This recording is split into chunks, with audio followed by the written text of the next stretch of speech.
Hello everyone, my name is Vani Carlos Chavez and my partners are Rowella Gentalia and Carol Yuzon. In today's presentation, we'd like to give you an overview of agrarian reform from Spanish colonial Philippines to the present. Land reform gained great significance all over the world as it aims to achieve social justice and full development of human dignity. Issue of land reform has been persistent throughout time, demanding measures to stop social unrest. Kasi in early Spanish colonization, yung time na yun, we can say that land is power.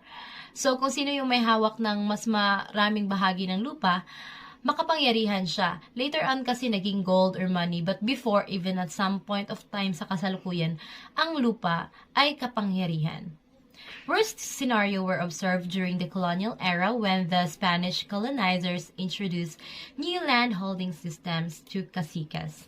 So, before mga owners ng lupa is mayayaman lang. Sila yung mga cacique at mga may-ari ng lupa, pati ang mga praile.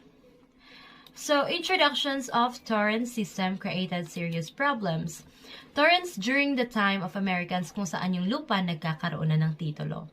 The natural inhabitants lost their ancestral domains to the colonialists. So that's the problem of agrarian reform. Pre-Spanish period, Filipinos already lived in villages and barangays. The settlements were ruled by the chieftains or datos who comprised the nobility. Maharlikas or freemen, aliping namamahay or serfs, and aliping sa gigilid. Despite the existence of social structure, everyone had access to the fruits of the soil. Rice was a medium of exchange as money is yet unknown. So, wala pang concept ng titulo ng lupa o paghahati ng lupa, so wala pang surveying noon. Because barter system nga, so wala pa tayong konsepto ng pera. Moving on to Spanish period, 1521 to 1896, Spaniards introduced the concept of encomenda to the Philippines. Encomenda is a system of giving lands, royal land grants to the Spanish conquerors that were loyal to the monarch. So, encomenda is a system na yung lupa ay pinapaalaga ng hari ng Spanya sa mga Spanish conquerors na naging loyal sa kanya. So, as a matter of policy, encomenderos must defend his encomenda from external attack, maintain peace and order within, and support the missionaries. In turn, they were given the right to collect taxes, tribute from the Indians or natives. Encomenderos had started to abuse their powers by renting their lands to a few powerful landlords, and the natives who once freely cultivated the land become share tenants. So, doon kumikita yung mga encomendero, yung mga tribute or tax na binabayad natin sa pananim. Ibinabayad natin sa mga Kastila, mga encomendero, doon sila kumikita apart, natitira sa kanila. Maliit na lang yung napupunta sa Spanish government o sa king. Yung mga magsasaka na dating nagmamayari ng lupa, na nagbubungkal ng lupa, nawalan sila ng kanilang pagmamayari kasi kinuha na ng encomendero at pinagbabayad pa sila ng buwis. So, Agrarian Uprising 1745 to 46. Taxation was not only the reason for the revolts of the Filipinos but agrarian unrest as well. So, meron mga agrarian reform na nangyari sa Batangas, Laguna, Cavite, and Bulacan in towns of Lian and Nasugbo in Batangas. Bakit? Kasi una, maraming magsasaka na wala nang ang kinikita dun sa kanilang inaani, ibinabayad pa nila yun na ani nila sa buwi sa mga enkomendero. At kapag hindi sila makabayad, syempre may utang pa sila. So imagine gaano kahirap yung buhay noon. Grabbing of lands, the Catholic religious orders angered the native landowner and demanded that their land be returned on ancestral domain. Spanish priests refused, which resulted to riots and massive looting in convents and burning down of churches and branches. Troops were sent from Manila to Batangas to quell the disturbance. Encounter was bloody and those who surrendered were pardoned. So magulo. Uprising resonated in towns of the neighboring provinces, notably Binyan, Imos, Silang, Kawet, Bacoor, and Taguig, Paranaque, and Hagunoy. Agrarian conflicts reached to ear of King Philip IV, who appointed Oidor, a judge of royal audiencias, and Chancilleres Pedro Calderon Enrique to investigate the charges brought against the religious orders to ascertain validity of their title and lands in question. So, nakarating sa king ng Spain yung nangyari and gusto niyang maayos yung nangyari para hindi na maulit yung agrarian uprising of 1745 to 46. Para hindi na magkagulo, so hinanap nila yung validity ng mga titles ng mga lands in question. Pero dahil wala tayong sistema ng pagtititulo ng lupa, maaaring mag-fabricate ng mga titulo at yun ang ipakita nila. The friars were ordered to submit their titles to secular judge but refused to comply, complaining ecclesiastical exemption. As a result, the Governor-General disposed the friars of the land said to have been illegally occupied by them and which they continue holding without legitimate titles, restoring the land to the crown. Case appealed by the friars to the Royal Audiencia of Manila, but it appealed in first decision. Further appealed to the Council of Indies in Spain and gained the decision was confirmed. Subsequently, the friars won their case and retained the dispute lands ownership of the lands remaining intact even after the end of Spanish regime. So, isa yung paraan na hindi raw sila pwedeng magpasailalim sa kapangyarihan ng hari ng Espanya kasi nga sila ay hiwalay na entity at sila ay pinamumunuan na ng Santo Papa.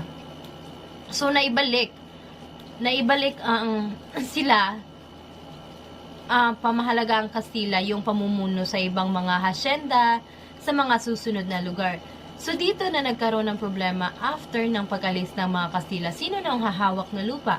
So later on, pag-uusapan natin yan. First, Philippine Republic. When Emilio Aguinaldo came to power in 1899, the Malolos Constitution which they craft intended to confiscate the so-called friar lands and other large estates. However, the First Philippine Republic was shortly lived so that the plans to confiscate was never materialized. So, hindi siya nag-materialize kasi nga sandali lang nakaagad tayo ng mga Amerikano. American period 1898 to 1935. Some noteworthy regulations enacted during the American period. Philippine Bill of 1902 set to ceiling on the hectareage of private individuals to 16 hectares and 1,024 hectares for corporation. Land Registration Act of 1902, Act number 496, provided for a comprehensive registrations of land titles under the Torrent system. Letter C. The Public Land Act 1093 introduced homestead in Philippines. Letter D. Tenancy Act of 1933 or Act number 4054 and 4113 regulated relationships bet landowners and tenants of rights 50-50 sharing sugar and cane lands. However, the Land Registration Act of 1902 didn't comply to solve the problem of land registration under the Torrent system. Landowners might not have been aware of the law and they can't pay the cost of having the land surveyed and other fees required for Torrent's title. So, yun daw yung dapat kalaki yung land na pwede ariin ng individual at isang corporation. So, nagkaroon tayo ng title ng lupa. So, sa pagkakaalam ko, 2 hectares of land ang dapat ipamahagi sa bawat Pilipino. So, yung tenants yung nagtitilt ng lupa, tsaka yung may-ari ng lupa, dapat 50-50 ang sharing nila pagka rice and sugar cane.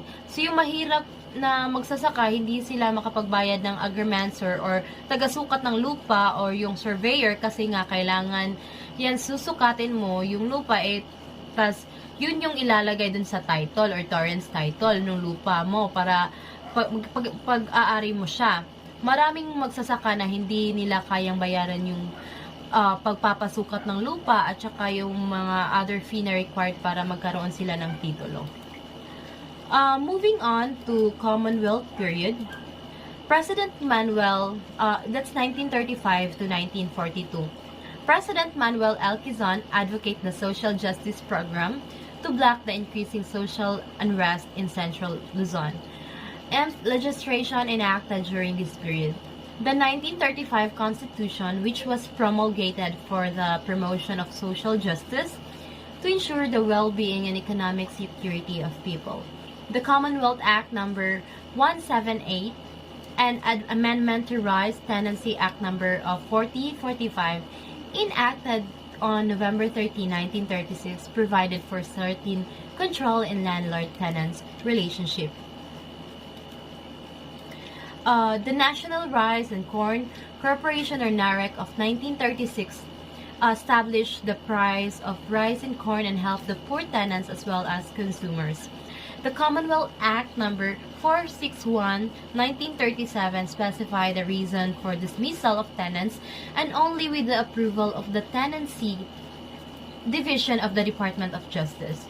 The Rural Problem Administration, created on March 2, 1939, provided the purchase and lease of haciendas and their sale and lease to tenants. The Commonwealth Act number 441, enacted on June 3, 1939, created the National Settlement Admiration with a capital stock of 20 million. So, in-amend niya yung pagkakaroon ng relationship between ng landlord, yung may-ari ng lupa, at saka ng tenant o yung mga nagbubungkal ng lupa. So, ito yung precursor ng NFA ngayon na National Rice and Corn Corporation or NAREC. Hindi pwedeng paalisin kaagad ng landlord yung nagtitilt ng lupa. Kailangan meron munang investigation from Tenancy Division under Department of Justice. Thank you. Japanese occupation. Ito ay naganap sa pagitan ng taong 1942 at 1945 sa Pilipinas, nang sakupin ng Imperial na Japan ang Commonwealth ng Pilipinas noong ikalawang digmaang pangdaigdig. Nagsimula ang pagsalakay noong 8 na Disyembre 1941, 10 oras pagkatapos ng pag-atake sa Pearl Harbor. General Douglas MacArthur was ordered out by leaving his men at Corregor on the night of March 11, 1942 for Australia, and 76,000 starving and sick American and Filipino defenders in Bataan surrendered on April 9, 1942 and were forced to endure the infamous Bataan death. About 7 to 10,000 died. 13,000 survivors on Corregor surrendered on May 6, 1942, and Japan occupied the Philippines for over 3 years until they surrendered. After the war showed that 260,000 Filipinos have been actively engaged anti-Japanese underground. By the end of the war, the Japanese had effective control in only 12 of the country's 48 provinces. Hukba Halahap or Hukbo ng Bayan laban sa Hapon, also known as People Army against the Japanese soldiers, against the Philippine government, and they controlled the areas of Central Luzon. The U.S. Army Military Police set out to disarm them as dangerous insurgents, and MacArthur had Darroch arrested and jailed. Nananatili ang mga suliranin sa pagmamay-ari ng lupa sa Pilipinas kahit na matapos ang kalayaan ng Pilipinas noong 1946 upang matugunan ang problema ay binago ng Kongreso ng Pilipinas ang batas ng pangungupahan. Nagsimula ito noong panahon ng pananakop ng mga Hapones sa Pilipinas noong 1942 at nagpatuloy sa panahon ng pamumuno ni Manuel Rojas at natapos noong 1954 sa ilalim ng pamumuno ni Ramon Magsaysay. President Manuel Rojas on 1946 to 1948. Siya ay ikalimang Pangulo ng Pilipinas na nagsilbi mula 1946 hanggang sa kanyang kamatayan noong 1948. During World War II, he served in the pro-Japanese government of Jose Laurel by acquiring supplies of rice for the Japanese army. During Rojas' administration, the following laws were enacted. Republic Act No. 34, which established the 70-30 sharing arrangement and regulated the shared tenancy contracts. Republic Act No. 55, which provided for a more effective safeguard against arbitrary ejectment of tenants. In 1892 to 1948, he was the last President of the Commonwealth and the first President of the Republic of the Philippines. His administration demonstrated decisively that political sovereignty without economic independence encourages reaction, perpetuation of social injustice, and exploitation. President Elpidio Quirino on 1948 to 1953 was the second president of the Independent Republic of the Philippines. He serves as vice president under Manuel Rojas, becoming president upon Rojas' death in 1948.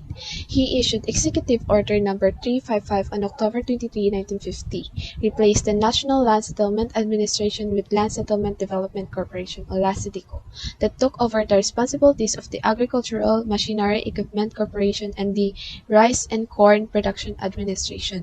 The reason why LASEDICO was established to accelerate and expand the peasant resettlement program of the government. However, due to post-war resources, the program has successful. Sa kanyang pamumuno, maayos na nakabangon ang bansa mula sa pagkasirang tinamo nito sa World War II.